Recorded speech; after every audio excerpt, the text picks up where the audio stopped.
partie de deux nouvelles promotions, celle des agents et des sous-officiers du GGSR, autrement le groupement général de la sécurité routière. Donc, c'est une cérémonie qui était présidée par le ministre de l'Intérieur et de la décentralisation. Une sortie, celle d'une nouvelle promotion de l'École nationale des études des sciences de santé.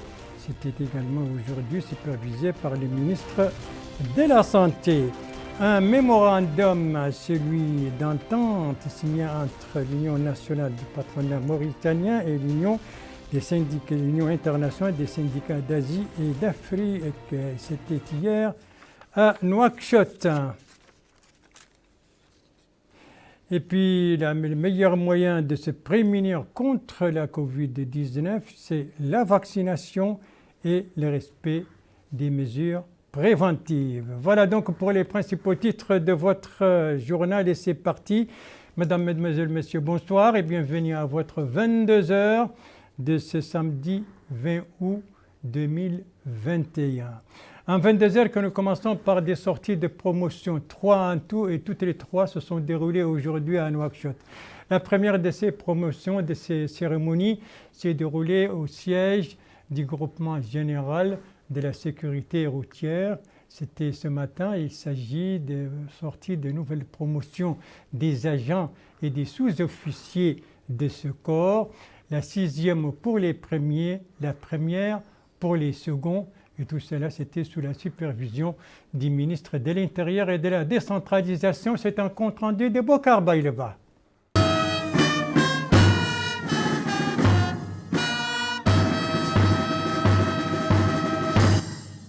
Le groupement général de la sécurité des routes est une force de sécurité sous l'autorité du ministère de l'Intérieur et de la décentralisation. Le GGSR est la première institution concernée par la police de la circulation routière. Il vise à sécuriser les vies des usagers du réseau routier national et leurs biens, tout en œuvrant à développer ses stratégies dans ce domaine. La sortie de la 6e promotion des agents et celle de la première promotion des sous-officiers spécialisés dans la gestion administrative, financière et de la logistique viendront renforcer le dispositif existant.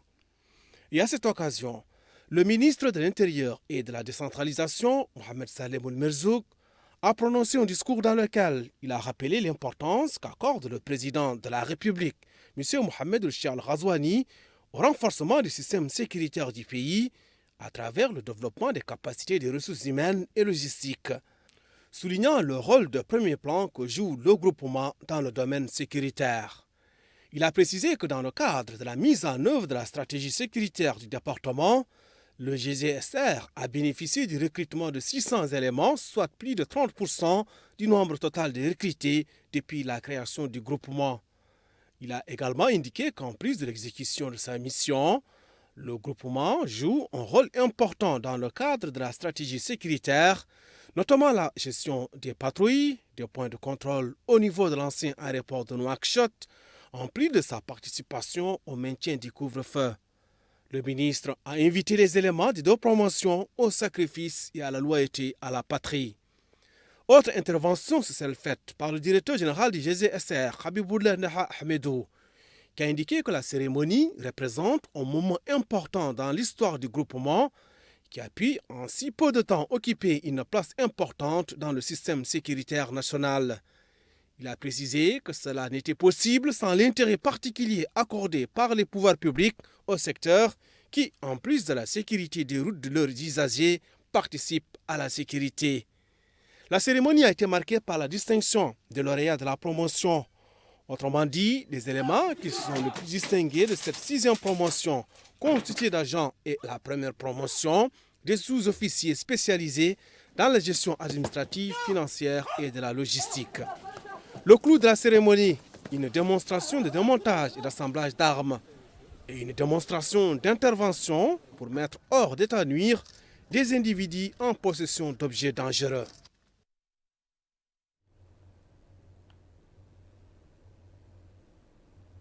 Voilà donc pour ces deux cérémonies donc, du GGSR, le groupement général pour la sécurité routière de promotion, l'une des agents, et c'est la 6e, et l'autre des sous-officiers, et c'est la première. Et tout cela, c'était aujourd'hui donc à Nouakchott. Autre cérémonie également aujourd'hui à Nouakchott, mais cette fois, elle s'est déroulée, cette cérémonie, au siège de l'École nationale des sciences de la santé. Et c'était une cérémonie présidée par les ministres de la Santé. Alors, la composition de cette cérémonie et le nombre de ces éléments, c'est un reportage d'Abdullah Demeba. 410 personnels soignants comprenant des techniciens supérieurs, des infirmiers d'État, des sages-femmes d'État ont reçu leur parchemin après 3 années de formation au niveau de l'École nationale supérieure des sciences de la santé de la capitale. Elle porte le nom du défunt technicien supérieur anesthésiste Barek Oulbilal. Cette cérémonie a été supervisée par le ministre de la Santé en compagnie du ministre de la Fonction publique et du Travail. Le ministre de la Santé, Sidi Ouzahab, a indiqué que les ressources humaines occupent une place importante pour ce secteur.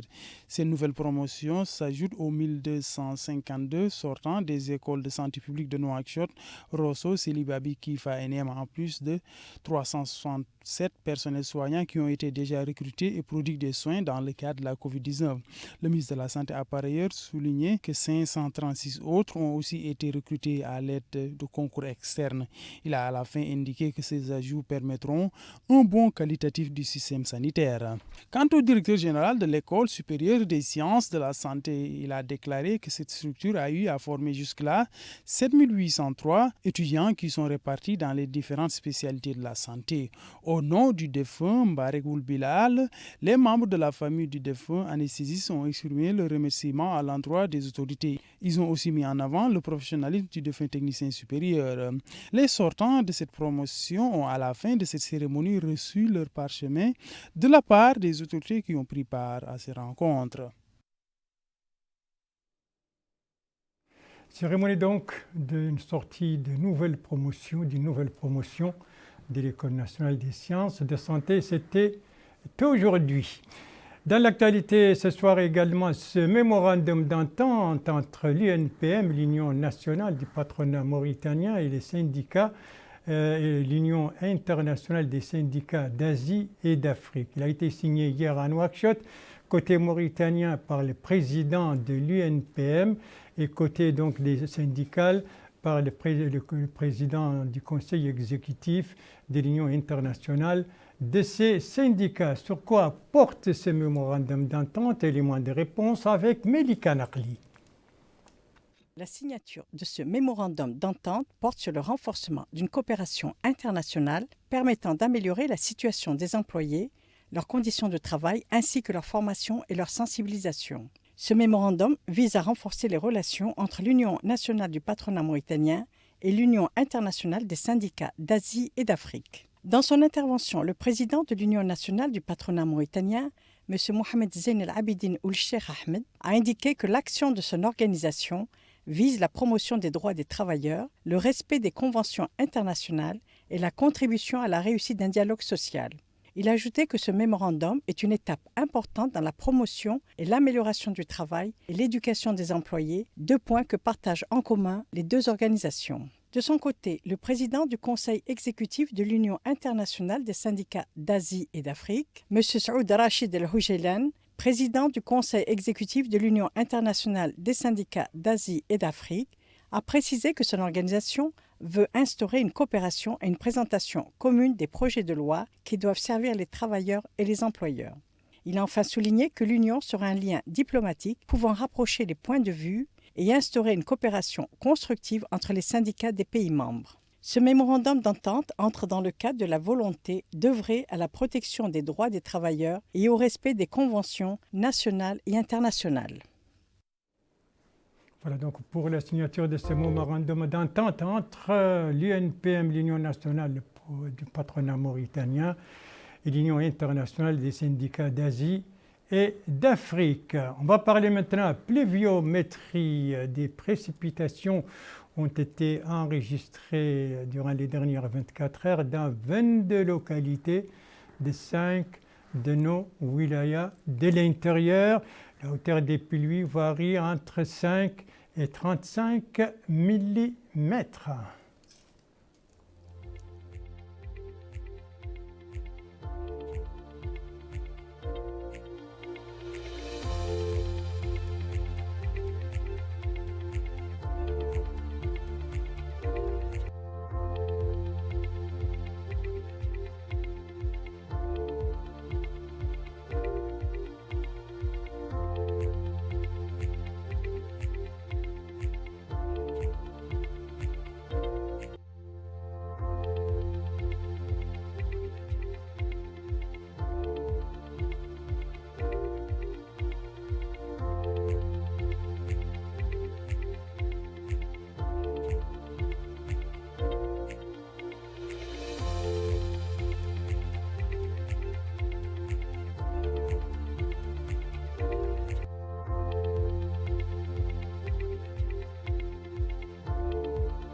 Les pluies enregistrées donc durant les dernières 24 heures dans 5 de nos wilayas, la Saba, le Gorgol, le Brakna, le Trarza et les Guidimacha. Et bien entendu, la hauteur de l'eau était entre 5 mm, varie entre 5 mm et 102 mm.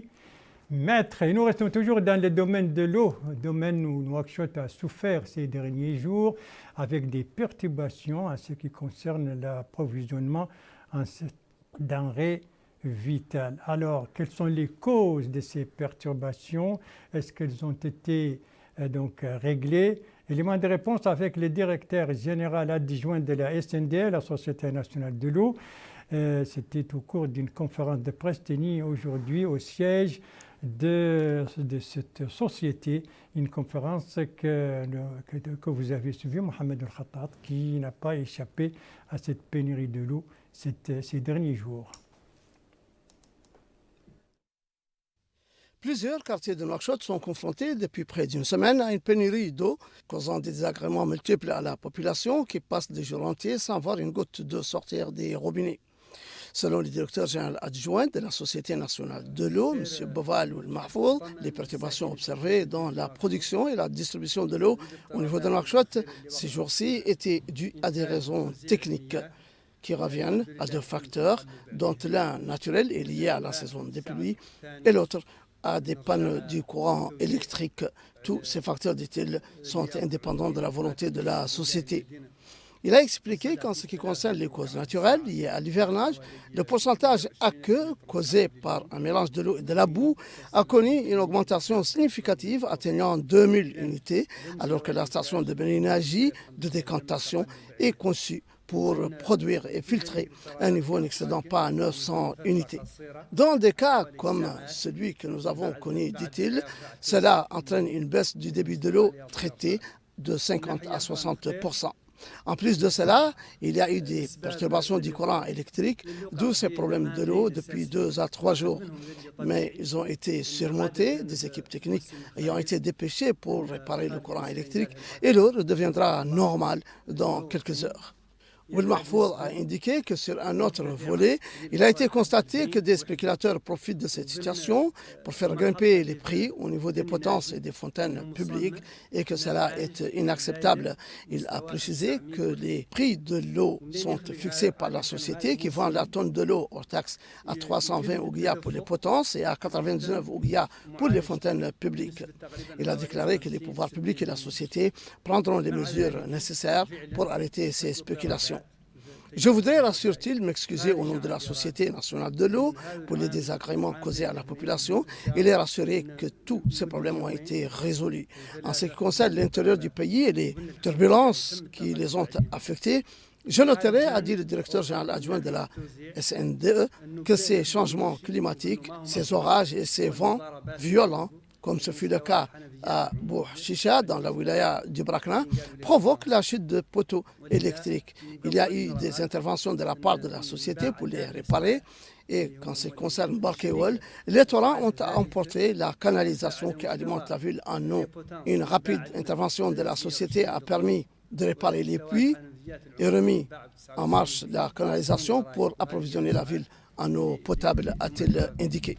Toutes ces interventions étaient immédiates et en temps opportun et les équipes ont été sur place, sachant qu'en cette période d'hivernage, cela arrive souvent. Mais les mesures appropriées ont été rapidement prises. Pour les populations de Nouakchott, dit-il, j'aimerais les rassurer que tout a été fait pour que l'eau revienne dans les robinets dans les heures qui suivent. Voilà donc pour cette conférence de presse du directeur général adjoint de la SNDE à propos justement de ces perturbations en matière de distribution de l'eau à Nouakchott et à l'intérieur du pays, et bien des perturbations qui semblent être, selon lui, réglées et l'eau dans les robinets, donc dans les prochaines heures, pourvu que cela dure. La page médicale de ce journal avec donc l'évolution de la pandémie de la Covid-19 d'une part et d'autre part l'évaluation de la campagne nationale de vaccination qui vient de se dérouler donc, sur l'ensemble du territoire national, son évaluation dans certaines de nos wilayas de l'Intérieur. Premier volet de cette page médicale, donc, la pandémie et ses derniers développements. Alors, comment se présente la situation de la pandémie ce soir avec les derniers chiffres enregistrés par les services compétents du ministère de la Santé en ce qui concerne les décès, en ce qui concerne les guérisons, mais aussi les cas nouveaux. Tout cela avec le docteur Mohamed Mahmoud Ali Mahmoud, directeur général de la santé publique par intérim. 216 nouveaux cas ont été enregistrés durant les dernières 24 heures, dont 12 contacts et 204 cas communautaires. 237 guérisons ont été enregistrées durant les dernières 24 heures et 4 décès. Le cumul des cas positifs enregistrés depuis le début de la pandémie est de 31 390. Le cumul de guérisons est de 27 640 et le cumul de décès est de 665. Les cas actifs aujourd'hui sont au nombre de 3085, dont 2954 asymptomatiques, 84 avec des symptômes simples et 47 avec situation clinique grave. La répartition des nouveaux cas par Muqata'a: un nouveau cas a été enregistré durant les dernières 24 heures à Tintan, 6 à Barkewel, 1 à Gerou, 2 à Kifa, 1 à Keidi, un nouveau cas à Mbout, 1 à Magama, 5 à Mongel, 2 à Alag, 1 à Maktal Hajar, 2 à Boutilimit, 2 à Medderedra, 4 à Arkiz, 3 à Rosso, 2 à Oujeft, 8 à Atar, 3 à Shingeti, 3 à Wadan, 3 à Chami, 29 nouveaux cas à Nouadhibou, 2 à Tijikja, 1 à Selibabi, 1 à Vderk, 14 à Zouarat, 3 à Gjoujet, 7 à Oksar, 1 à Sebkha, 45 à Tefraq Zeyna, 9 à Dar Naïm, 9 à Tayaret, 21 à Toujounine, 17 à Arafat, 1 à Almina et 5 nouveaux cas à Riyad. Les tests réalisés durant les dernières 24 heures sont au nombre de 2400, dont 1733 TDR et 667 PCR. Pour la situation de la vaccination de routine, nous avons enregistré l'administration de 585 premières doses durant les dernières 24 heures et 1020 complètement vaccinés. Ce qui amène le nombre total des sujets qui ont bénéficié de leur première dose à 227 279. Et le cumul des sujets qui ont terminé leur schéma vaccinal est de 298 532. Voilà l'évolution donc de la pandémie de la Covid-19 durant les dernières 24 heures. Certes, on constate une baisse des cas nouveaux, mais aussi des décès, mais toujours est-il que les chiffres restent élevés. 216 nouveaux cas ce soir et 4 décès. Et c'est pourquoi il faut continuer à respecter les mesures préventives et bien entendu se faire vacciner si vous ne l'avez pas encore fait durant la campagne nationale de vaccination qui vient de se dérouler pendant 7 jours sur l'ensemble du territoire national. Clôture, c'était hier. Alors, nous allons maintenant faire le bilan dans certaines de nos wilayas, à savoir le Gorgol et les Tagans. Commençons par le Gorgol, avec une évaluation qui a été faite au cours d'une réunion présidée par le Wali. C'était aujourd'hui à Kayedi, la capitale de la wilaya. Qu'est-ce que donne cette évolution?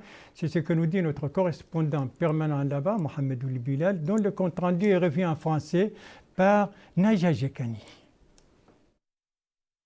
La wilaya du Gorgol a été qualifiée parmi les wilayas qui ont dépassé les objectifs fixés pour la réussite de la campagne de vaccination anti-Covid-19. Ouvrant la réunion, le Wali du Gorgol, M. Ahmed Naoul Sidibba, a remercié le département sanitaire, les organisations de la société civile, les élus et les citoyens pour leur participation efficace qui a abouti à l'excellente réussite de la campagne de vaccination au niveau de la wilaya. M. Ahmed Naoul Sidibba a exprimé sa satisfaction et sa gratitude pour le taux effectif global de 102%. Ce qui, dit-il, montre la prise de conscience et le niveau de sensibilisation des citoyens quant à la gravité de la pandémie et plus particulièrement dans les zones rurales. Le président du conseil régional de la wilaya du Gorgol, M. Amadou Bokarba, a félicité tous les participants quant à la réussite de cette campagne.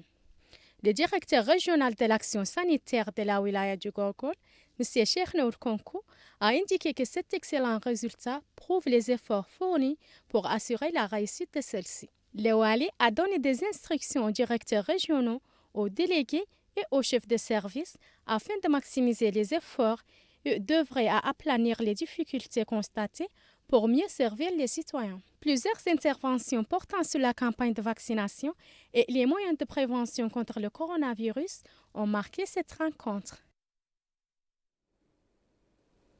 Une rencontre d'évaluation donc au niveau de la wilaya d'Igorgol, c'était aujourd'hui. Apparemment, la campagne a atteint ses objectifs selon les autorités régionales. C'est le même cas aussi au Tagan. C'est ce qu'on va voir avec cette réunion également d'évaluation et également présidée par le wali du Tagan. Et c'était l'occasion donc de faire le point sur le déroulement de la campagne, ses résultats. C'est ce que nous dit notre correspondant permanent là-bas, Abdallah Yissim. Compte rendu revient en français par El-Hajj Abdallah Din. 6875 citoyens au niveau de la wilaya d'Itagan ont reçu une dose du vaccin Johnson & Johnson durant la campagne de vaccination.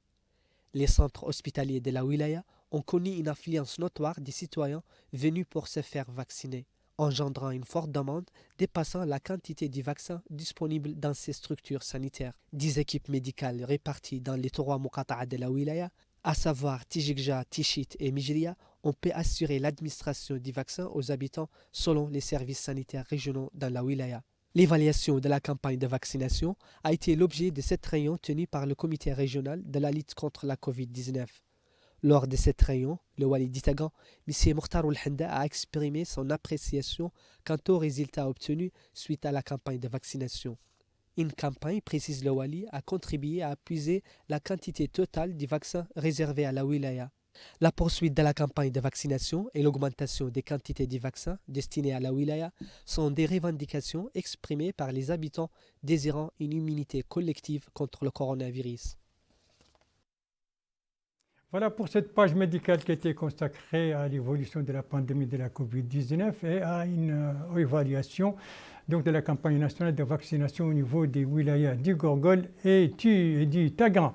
Merci de suivre les JTF de Mauritanie, la suite du journal avec 3 étapes, le Hod Charqi, la Saba et le Brakna. Première étape, Neima, la capitale des Hod Charqi, Neima, qui a abrité aujourd'hui, on doit voir les images, les voilà, qui a abrité aujourd'hui une réunion de concertation, réunion qui a regroupé autour d'Iwali les acteurs dans le domaine de l'élevage et les services concernés au centre de cette rencontre, la nouvelle loi d'orientation relative au pastoralisme, une réunion qui s'inscrit dans le cadre des efforts visant à prendre en considération des avis des acteurs locaux et à les impliquer encore davantage dans les politiques du gouvernement dans ce domaine.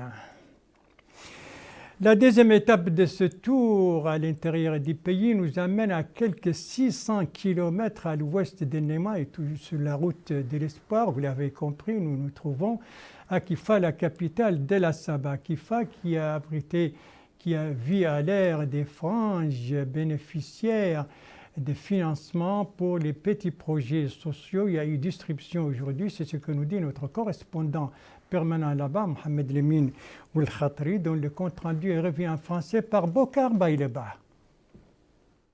Ces financements font partie de la composante entrepreneuriat féminin dans le cadre du programme prioritaire élargi du président de la République PROPEP. Mis en œuvre par le ministère de l'Action sociale, de l'Enfance et de la Famille, ces financements visent à appuyer les efforts contribuant à l'autonomisation de la femme et au renforcement de l'accès des couches vulnérables au circuit économique. Et dans un mot prononcé pour la circonstance, le wali de la Saba, Mohamed Ahmed Mouloud, a affirmé que la question de l'autonomisation de la femme, ainsi que la protection de ses droits et l'intégration des personnes à besoins spécifiques comptent au nombre des préoccupations des pouvoirs publics.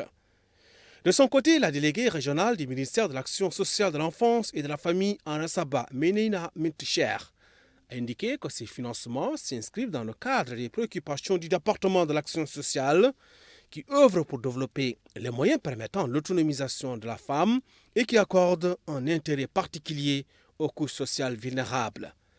Les bénéficiaires n'ont pas manqué de louer la démarche qui consiste à promouvoir l'autonomisation de la femme dans l'échelle des valeurs de productivité et améliorer les conditions de vie de familles vulnérables. Voilà donc pour cette opération de financement aux personnes vivant avec handicap. C'était aujourd'hui à Kifa, plus à l'ouest de Kifa et toujours sur la route de l'espoir. Nous sommes notre prochaine étape nous conduit donc dans la wilaya d'Ibrakna avec cette opération de reboisement qui se déroule dans la localité, dans la Muqata'a de Maqta' al-Hjar, dans le cadre du projet de la Grande Muraille Verte. C'est un compte-rendu de notre correspondant permanent, Abdelwadoud Sidina, de compte-rendu revu en français par Abdoulaye Demeba. D'endiguer l'avancée des dunes de sable au niveau de ces zones d'habitation dans la Muqata'a de Maqta' al-Hjar au Bragna, l'agence de la Grande Muraille Verte a initié cette campagne de reboisement dans le cadre de cette opération annuelle de reboisement qu'elle tient, ce qui permettra de récupérer ces terres arables et les sauver de l'avancée des dunes de sable tout en suscitant chez les résidents la culture du reboisement et la protection de l'environnement. Les habitants, organisations de la société civile et groupements féminins prennent part à cette campagne. Mohamed Ould Amar, chef du département technique de l'Agence nationale de la Grande Muraille Verte, a affirmé que ce projet comprend une composante liée au développement socio-économique. Dans ce cadre, dit-il, ils appuient au niveau de la wilaya du Bragna la culture des légumes. Des groupements féminins aussi bénéficient des interventions de ce projet, conclut-il. Baba Ould Mustafa, maire de la commune de Maqta' al-Hjar, a pour sa part affirmé que ce projet est très important pour cette municipalité. Il a déclaré dans la zone de Gimi, ce programme a permis de mettre en place des projets liés à la culture des légumes. Mohamed Ould Abdallahi, adjoint au maire de la commune de Sangrava, a exprimé sa satisfaction pour ces différents projets qui interviennent au niveau de cette municipalité, ce qui, dit-il, permet aux populations sur place de tirer profit de ces interventions, vu qu'ils sont directement concernés. Nia Mintibila, chef de groupement des femmes, a pour sa part indiqué que les initiateurs ont eu à recruter leur progéniture dans le cadre de ce projet. Elle a par ailleurs exprimé ses remerciements à l'endroit des initiateurs. Le reboisement se poursuit au niveau de cette zone avec un certain enthousiasme des habitants qui espèrent que cela puisse contribuer à l'essor économique et environnemental de ces localités et endiguer l'exode rural. Et c'est sur cette opération de reboisement au niveau de Maqta' al-Hjar au Bragna dans le cadre du projet de la Grande Muraille Verte, opération organisée bien entendu par le ministère de l'Environnement et du Développement durable. C'est sur cette opération que ça s'affiche chez Journal. Merci à vous, Madame, Mademoiselle, Monsieur, de l'avoir suivi. Merci bien entendu aux équipes rédactionnelles et techniques qui ont participé à sa conception. Je vous en rappelle les principales informations. Ici, nous sommes au siège du groupement général de la sécurité routière. C'était à l'occasion de la sortie de 2 promotions des agents et des sous-officiers de ce corps, 6e pour les premiers et première pour les seconds. Ici, nous sommes au siège de l'École nationale de santé, des sciences de santé, pour la sortie des nouvelles promotions. C'était également ce matin. Et ici, nous sommes au siège de l'UNPM, la signature d'un mémorandum d'entente avec l'Union internationale des syndicats d'Asie et d'Afrique. Signature s'est déroulée hier à Nouakchott. Et puis, je vous rappelle bien sûr que pour se prémunir contre la Covid-19, il faut se faire vacciner et il faut continuer à respecter les mesures préventives. Tout cela ne demande pas de beaucoup d'efforts. Sinon, pour la vaccination, c'est munir de sa carte d'identité nationale et aller voir le site le plus proche de vaccination pour vous faire vacciner si vous ne l'avez pas fait durant la campagne nationale de vaccination. Et pour les mesures préventives, bien entendu, là aussi pas beaucoup d'efforts. Sinon, la volonté de les respecter. Et tout cela, ce sont des gestes qui permettent de sauver des vies. Votre santé est entre vos mains, préservez-vous pour nous préserver et préserver les autres. Et si vous aimez vos proches, eh bien, pas d'approche et pas non plus de reproches. Et vous le savez, tous vaccinés, tous protégés. Et sur ce, il me reste plus qu'à vous souhaiter une très très bonne fin de soirée, une très très bonne fin de semaine. Et à vous donner rendez-vous, Inch'Allah, demain à la même heure, 22h. Bonsoir.